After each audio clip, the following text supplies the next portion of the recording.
이사야 44장 2절에서 3절 말씀입니다.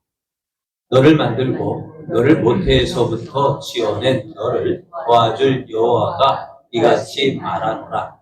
나의 종 야곱, 내가 택한 여수로나 두려워하지 말라. 나는 목마른 자에게 물을 주며 마른 땅에 시내가 흐르게 하며 나의 영을 내 자손에게 주고 나의 복을 내 후손에게 부어주리니.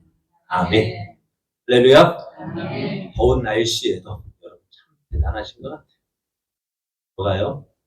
이 더운 날씨에도 하나님을 예배하는 여러분의 열심 참 대단하셔요. 오늘 하나님을 기쁘시게 하는 예배에 함께하는 여러분에게 하나님께서 주시는 놀라운 은혜가 넘쳐나기를 예수님의 이름으로 축복합니다. 옆에 계신 분과 함께 인사할 때 성도님도 참 대단하십니다. 참 대단하셔요. 네, 오늘 우리에게 주신 하나님 말씀을 통해서 웨스트민스터 신앙 고백서 10장 효과적 부르심 3절 선택된 유아의 중생과 구원, 이런 제목으로 우리가 하나님 말씀을 나누도록 하겠습니다. 선택된 유아의 중생과 구원에 대해서 이렇게 고백하고 있습니다.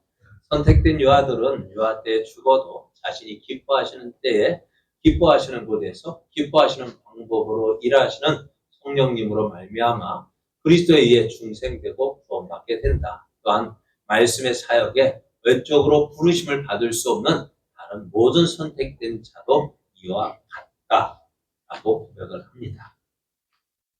그러니까 여러분, 우리가 어떻게 하면 구원받을 수 있을까요?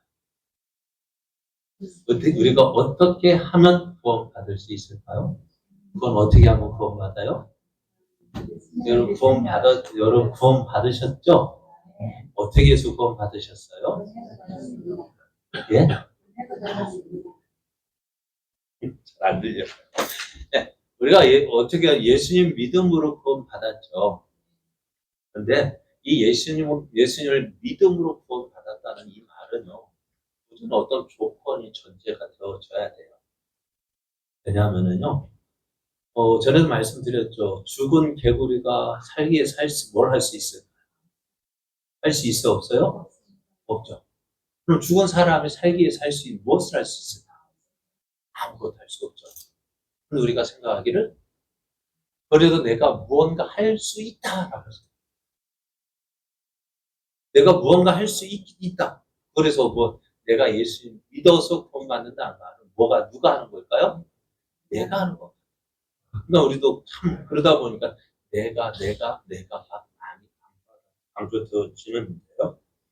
근데 우리가 고백할 거, 우리가 어떻게 하면 구원받느냐? 하나님께서 우리를 구원하셨는데요.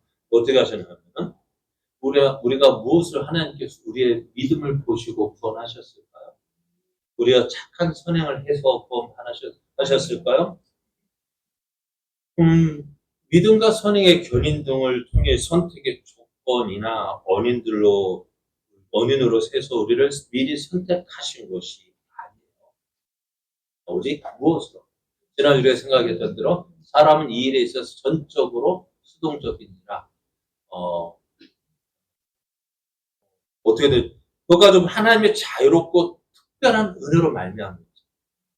하나님의 자유롭고 특별한 은혜로 주어진 거예요. 그러니까 하나님께서 기뻐하신 영혼들을 어떻게 해요?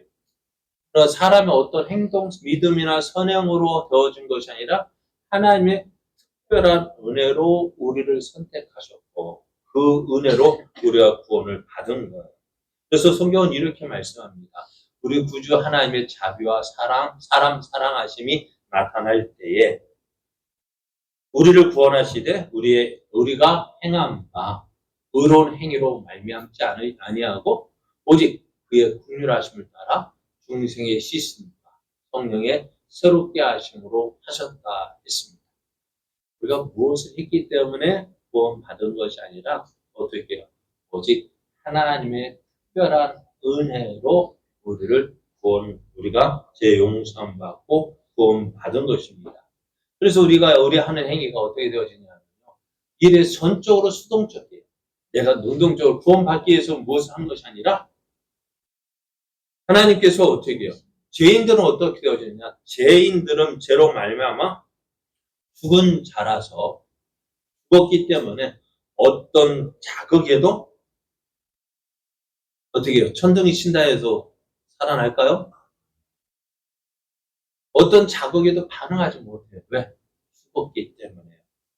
죽은 육신이 어떤 자극에도 반응하지 못하는 것처럼 그렇게 되어 그러나 어떻다 선택된 자들이 성령에 의해서 살아나고 새롭게 될 때에야 그때야 어떻게 해요?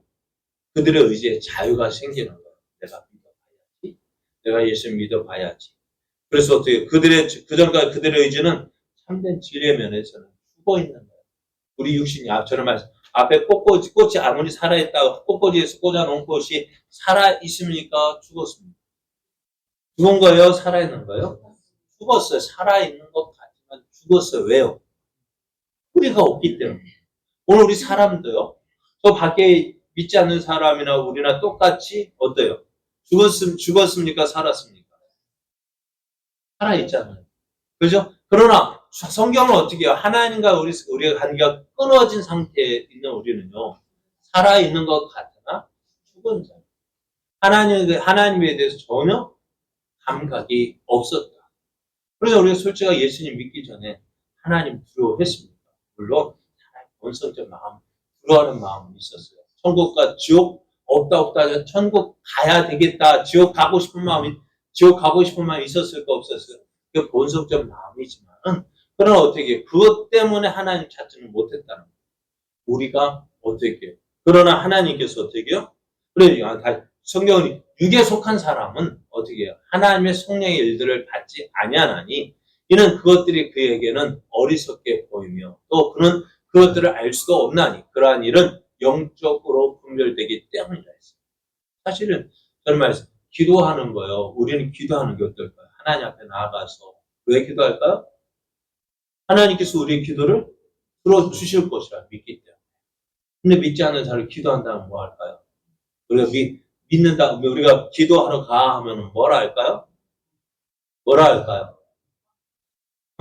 기도한다고 못해. 그죠? 그렇게 이해가 되어지는 거예요, 안 되어지는 거예요? 저들은 영적인 일들을 이해할 수가 없어요. 그러나 믿는 사람은 어떨까?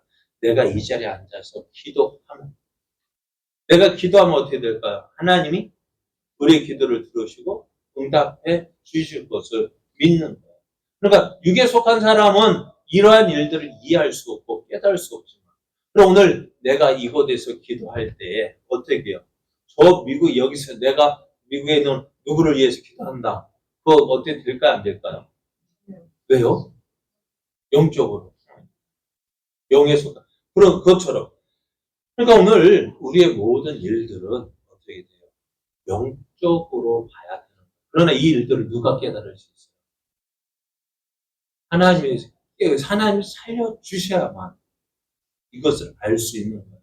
그러니까 내가 죄송합니다. 우리의 믿음으로 구원 받아요. 그죠? 근데 이것을 우리의 몫으로 표현하니까 그렇죠. 그러나 믿음으로 구원 받기 이전에 어떻게 성령님께서 효과적인 부르심이 있어야 되어지는 거예요. 효과적인 부르심이 있어요. 그러면 이 효과적 부르심이 어떻게 되어지느냐? 그 은혜를 부어 주실 때에 그것을 받아들일 수 있도록 그들의 의지에 참된 자유까지 주시는 거예요. 선물을 줄 때요. 그 선물의 가치를 모른다면 어떻게 될까요? 돼지에게 진주 주면은 좋아할까요? 싫어할까요? 싫어할지 좋아할지 모르잖아요. 그러나 어떻게 돼요? 별로 가치 있게 생각 안 하죠. 그죠? 만약에 돼지가 진주를 귀하게 여긴다면 할 텐데, 그거 가치 주면 어떻게 돼요? 막 짓밟고 그러잖아요. 왜? 가치를 모르기 때문에. 그러나 오늘 우리가 다른 사람들에게 예수 그리스도를 전해도요. 저들이 왜 예수 그리스도 예수님을 왜 가볍게 여기고 가치를 모르기 때문에. 그러나 하나님께서 우리에게 어떻게 해요? 그것을 깨닫게 하시면 어떻게 해요? 내적 부르심을 통해서. 내적 부르심이 뭐라 했어요? 내적 부르심을 우리들의 전하는 전도의 말을 통해서 그것이 어떻게 보면 그것을 통해서 성령님께서 역사하시고 그것을 통해서 어떻게 해요? 그 영혼이 변화되어지도록 성령님이 그 애적 부르심을 통해서 역사하시는 거예요. 그러나 오늘 어떻게 되어질까요? 우리가 전도하는 것이 뭘까요? 외적 부르심이에요. 하나님께서 우리가 전하는 전도의 말이 영향을 어떻게 하겠습니까? 그러나 어떻게 그것을 통해서 하나님 우리가 전한 이 전도의 말을 통해서 하나님 그 영혼들이 어떻게 해요? 그 영혼에 간섭하시고 개입하시고 일하심으로 그 영혼이 깨어나도록 하는 저촉점이 되어지게 하시는 거예요. 그래서 성경은 이렇게 말씀해요. 복음 전하는 자들의 발이 아름답다고 했어요. 왜? 그들의 영혼을 살리는, 어떻게 살릴까요? 내가 전하는 이때 성령님께서 역사하셔서 그 말씀을 통해서 깨닫게 하시기 때문에 그렇습니다. 그래서 그러나 오늘 어떻게 될까요? 전도에서 영혼이 돌아올까요? 안 돌아올까요? 전도하면 얼마나 믿을까요? 어떨까요? 그런데 우리가 전도한다고 해서 에이 얼마 뭐 되겠어? 그런데요. 예전에 그랬던 것 같아요. 누가 그런 것 같아요. 어느 공항에서 전도지를 나눠주는 할아버지가 계셨대요. 그분이 1년에 수만 장의 전도지를 뿌렸대요. 그런데 과연 몇 명이나 믿었을까요? 그리고 어떤 사람이 그 할아버지가 생각이 나서 그 호주 분인 것 같은데 호주에 가서 그 할아버지 어떻게 되셨는지 가봐 좀 돌아가셨다는 이야기 있더라고요. 그런데 그 이야기를 그분의 뭐 요즘에 유튜브 같은 그런 것들 많이 있잖아요. 올렸대요. 그 할아버지 이야기를. 그런데 그 이야기가 그 전도지 나눠준 게 뭐 대단한 거 같나 대단하겠냐 했는데요. 그 유튜브를 보고요. 많은 사람들이 어떻게 해요. 나도 그분 때문에 예수님 믿었는데 나도 그분 때문에 예수님 믿었는데 그런 열매들이 어떻게 해요. 많이 이야기가 되어지고 있는 그분 때문에 내가 예수님 믿게 되었어요. 이거를 하나님은 우리가 별거 아닌 우리가 전도의 미련한 방법으로 그러니까 별거 아닌 것 같아요. 예수 믿으세요. 뭐 별거 같아요? 안 같아요? 별일 아니죠. 그런데 하나님께서 예수 믿으세요. 이 말 때문에요. 어떻게 해요? 그 말을 듣고 무심코 그냥 무심코 받아던 그 전도지를 읽고 어떻게 해요? 그 애적 부르심에 성령님이 역사하셔서 그것이 효과적 부르심이 되어져 예수님을 믿게 되었다는 사실이 너무너무 많은 거예요. 오늘 우리도 전도할 때요. 지금 내가 전도할 때 이 사람이 안 믿을 것 같지만은 그러나 어떻게 되어질까요? 내가 복음을 전하는 임계점이라는 것이 있어요. 임계점이 뭐냐면 여러분 철사가 어떻게 할까요? 철사를 끊을 때 어떻게 될까요? 손을 할 때 막 하다 보면 어떻게 되질까요? 열이 나고 어느 순간 뚝 부러져요. 그죠? 그게 임계점이에요. 어느 순간이 될 줄 몰라요. 내가 복음을 전할 때 그 사람이 예수님을 믿고 안 믿고는 우리가 언제 어떻게 믿을지 모르지만은 그러나 그렇잖아요. 내가 예수님 믿은 것도요. 제가 예수님 믿은 것도 어느 누구에 의해서 예수를 믿게 되어졌지만 그분만이 나에게 예수 믿으라고 전했을까요? 아니요. 그 전에도 수많은 사람들이 예수 믿으라고 전해줬지만은 언제? 그러잖아요. 그 한 사람 맞으면 그 한 사람이 툭 던져졌을 때 그렇잖아요. 그 양팔 조울에 있을 때요. 한쪽에 기울었던 이 조울이 점점 더 한쪽에 물을 주면 어떻게 되질까요? 또또또또또또또또 되다가 어느 순간 되면은 한쪽 그러니까 물레방아인가 그런 데 보면은 그러잖아요. 물 계속 주다가 여기 가다 보면 어디 에버랜드 가 보면은 물이 차다 한꺼번에 막 쏟아지잖아요. 그게 언제일까요? 마지막 한 방울 내려오기 전까지는 아니면 한 방울 떨어지니까 어떻게 돼요? 확 쏟아지는 거죠. 이게 임계초예요. 그러니까 내가 복음을 전할 때 하나님 역사하시면 그 수많은 사람이 복음 전에도 안 됐지만은 마지막 누가 전하면 내가 가서 복음 전할 때 그 사람이 그 말 한마디 듣고 돌아올 줄 어떻게 알겠어요? 여러분, 복음 전하는 데는요, 포기할 이유가 없어요. 그죠? 포기할 이유 없어요. 왜? 내가 전하고, 또 전하고, 또 내가 못하면 또 다른 사람 가서 전하고, 또 전해서 어때? 마침내 하나님께서 선택하신 영혼이란 반드시 돌아올 것이기 때문에 그렇습니다. 그러므로 오늘 이것을 보면서, 아, 내가 저렇게 예수님 믿었는데, 그죠? 내가 저렇게 해서 예수님 믿었어요. 그러면 이 사람도 안 믿는다고 해서 포기해야 될까? 하면 어떻게 될까요? 전하고 또 전하면 어떻게 해요? 언젠가는 하나님께서 택하신 영혼이라면 반드시 돌아올 것이기 때문에 우리가 전도는 실망할 것이 없어요. 왜요? 전도는 내가 하는 것이 아니라 하나님 하시는 나는 그 하나님의 일하심에 쓰임받는 자.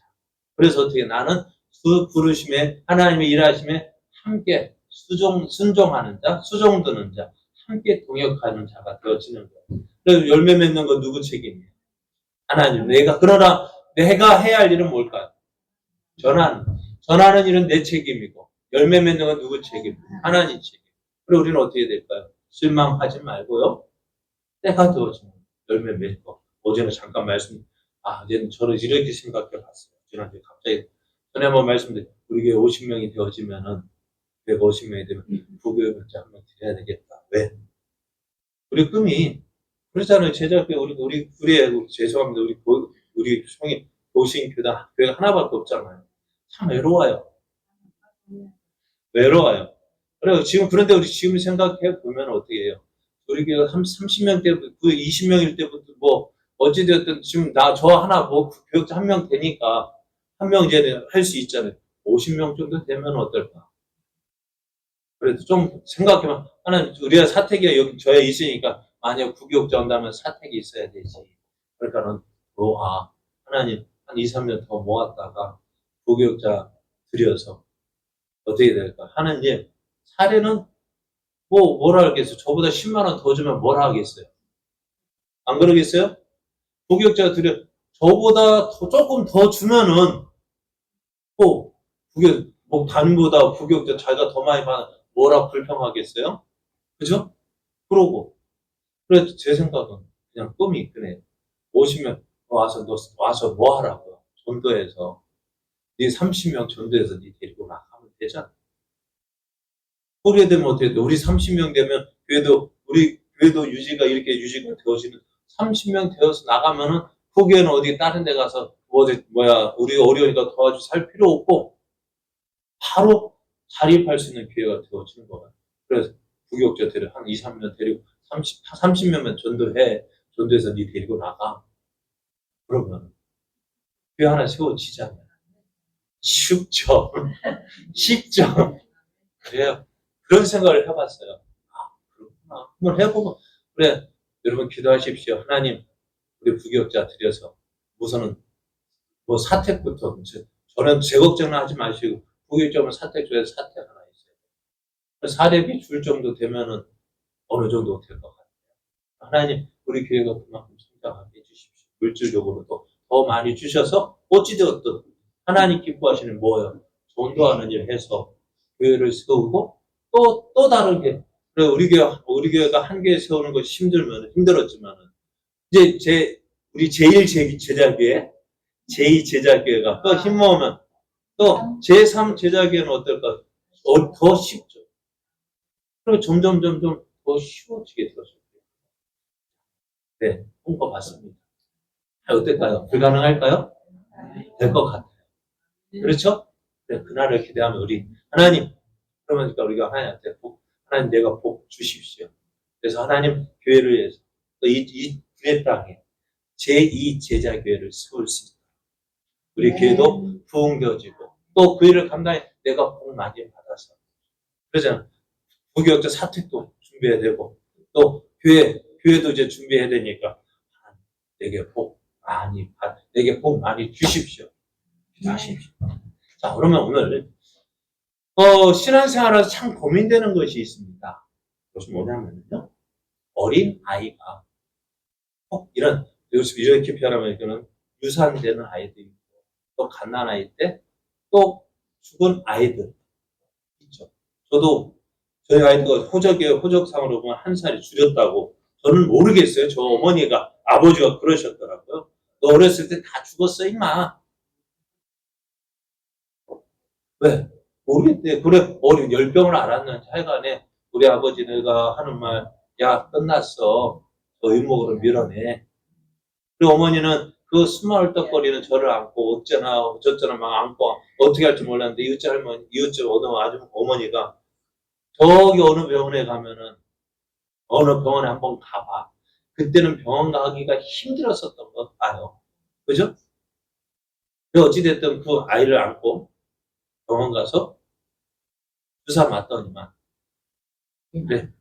그때 이제는 얼굴에 땀이 나고 이제 숨을 제대로 쉬어서 살아났다. 그게 누구냐? 바로 너야 그러더라고요. 그렇구나. 그런데 그때도 어떻게 해요? 저 보면은 지금도 보면은 어렸을 때 보면 저희 나이 때 보면은 한두 살 늦게 호적이 올린 것들이 많았어요. 왜요? 많이 죽었기 때문에. 그죠? 그러다 보면 어떤 사람은 자기 하여간 어찌됐든 그런 일들이 많았다고 이야기해요. 그러면은 그때 어린 아이들은 어찌 되었을까 하는 생각이 들잖아요.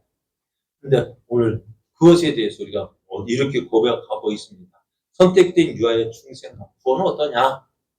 선택된 유아들은 유아 때 죽어도 하나님 자신이 기뻐하시는 때에 기뻐하시는 곳에서 기뻐하시는 방법으로 일하시는 성령님으로 말미암아 그리스도에 의해 중생되고 구원받게 된다. 이렇게 고백하고 있습니다. 유아들은 어린아이들은 택함을 받았을지라도 어쩌면 자신의 신앙을 외적으로 표현할 수가 없죠. 그죠? 태어난 지 한두 달 된 유아들은 물론이거니와 1년 된 유아들도요, 어떻게 해요? 아프면 어디 아프다고 표현할 수 있으면 얼마나 좋겠어요. 그런데 어때요? 아프면 어떻게 할까요, 아이들은요? 그냥 울기만 해요. 어디 아프다고 좀 콕 집어, 나 여기 아파, 여기 아파. 말하면 될 텐데.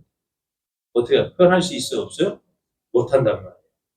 그럼에도 어떻게 보면은 그들이 신앙의 외적 표현이 없이 유아 때 죽은 아이들은 어떻게 될까?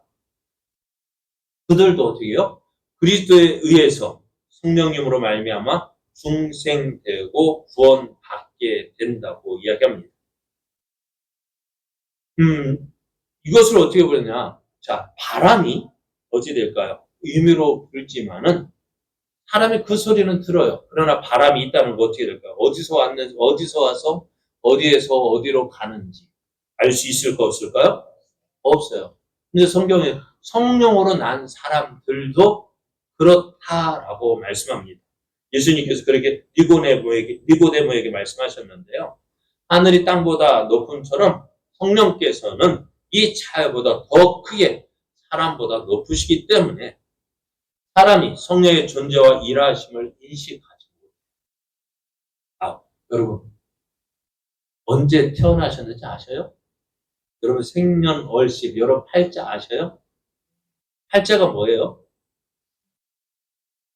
난 생년월일시 그죠? 그러니까 19, 4, 넷자, 몇 월, 며칠, 그 8자, 그게 팔자래요. 그런데 그걸 여러분 봤어요? 안 봤어요? 누가 그렇다니까? 우리 부모님, 너 몇 월, 며칠, 며칠새야? 며칠이 태어났어? 그러기 때문에 알지. 그게 정확할까요? 모를까요? 몰라요. 사람 팔자 어쩔까요? 정확하게 몰라요. 그래서 사람은 그거 많이 의지하죠. 어디에서? 그런데 한번 보세요. 똑같은 시간에 태어난 사람은 나 혼자일까요? 그런데 그 수많은 사람 똑같은 시간에 그 사람 팔자 다 똑같을까요? 왜 다르죠? 팔자는 똑같은데 생년월일 시는 똑같은데 왜 뭐가 다르냐? 그래서 사는 팔자가 똑같은데 어떻게 틀린 사람 다 틀리다. 그것처럼 어떻게 보면 하나님의 일하심도요 사람마다 달라요. 어떻게 일하시는지 몰라요. 전능하시고 지극히 지혜로우신 하나님께서 어떻게 일하시느냐? 하나님 자신이 기뻐하시는 때에, 기뻐하시는 장소에서, 기뻐하시는 방법으로 사람이 헤아릴 수 없게 일하시는 거예요. 사람은 절대로 자신의 오감과 남자들은 오감이 있고요. 여자들은 육감이 있어가지고 그런 인식하시는 수준에 따라서 존재의 유무나 옳고 그름을 판단해서는 안 됩니다. 성경은 외적 수단의 성경에 의해 근거해서 내적 인식 수단인 믿음으로 판별이 가능한 거예요. 그러나 하나님께서 아브라함에게 아들이 태어난 며칠 만에 할례를 행하라겠죠? 8일 만에 할례를 행하라고 하셨어요.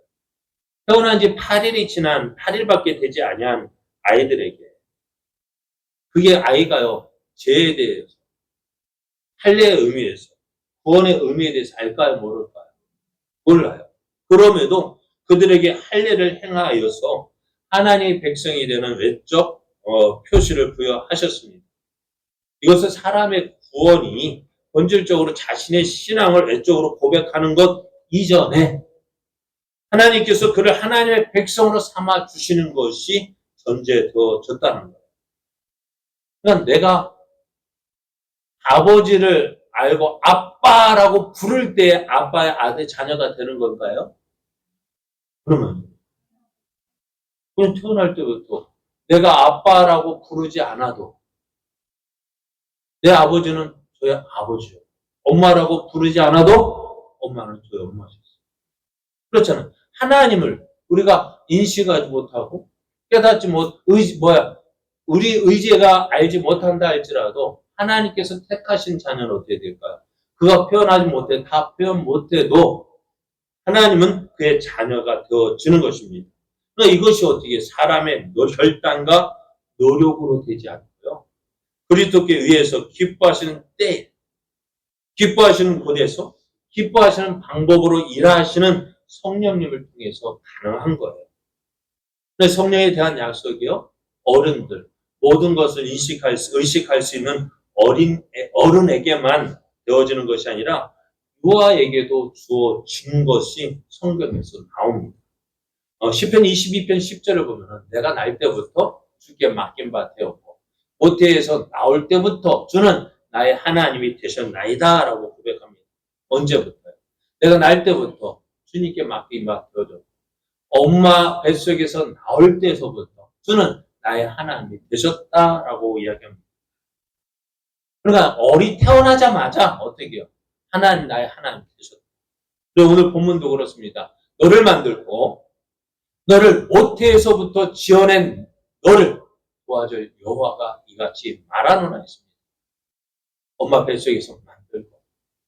그러니까 내가 태어나기도 전에 하나님 어떻게 있었는데 하나님이 되셨다라고 말씀하고 있습니다. 그러니까 그래서 이제 어떻게 내가 알기도 전에 내가 부르기도 전 하나님은 내 하나님이 주시는 거예요.